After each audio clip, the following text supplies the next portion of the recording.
In this video, we are going to look at a couple of Excel functions which I hope you will find to be very useful. So first of all, we will start with count. Basically, count function in the Excel counts the numeric values in a column or in a selected range. As I told you before that, in order to start writing Excel function, you have to press the equal sign, write count, open parenthesis, select the range you want to count. So we have selected from A6 to A13, close the parenthesis, press enter. So as you see that the count function has counted all the values, all the numeric values in the selected range, and those are 8. So let's see if we apply the same function in column B. In column B we have the names. So let's see, count, select the range, column B, from B6 to B13, press enter. As you see that the result is 0, because as I told you, the count function only counts the numeric values in a selected range. So the second function is CountIF.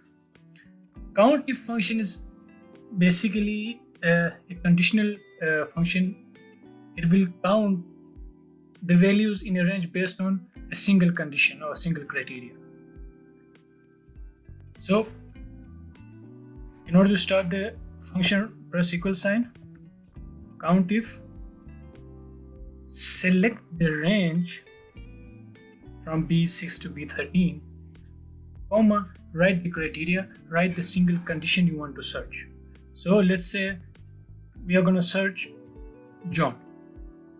So you have to write the criteria between the quotation marks, between the speech marks. So close the parenthesis, press enter. So we have only one John in the whole range. There's another way to use CountIF function, like if you have the name already in a given cell, write CountIF, select the range, comma, choose the criteria, choose the condition you want to search. So we want to search John, so you can link directly to the cell reference also. Close the parenthesis, press enter. We have only one John in the column. If we have another John, like we will change the name to John, you will see that the count will change to 2. If you like the video, give a big thumbs up and subscribe to the channel. Thank you.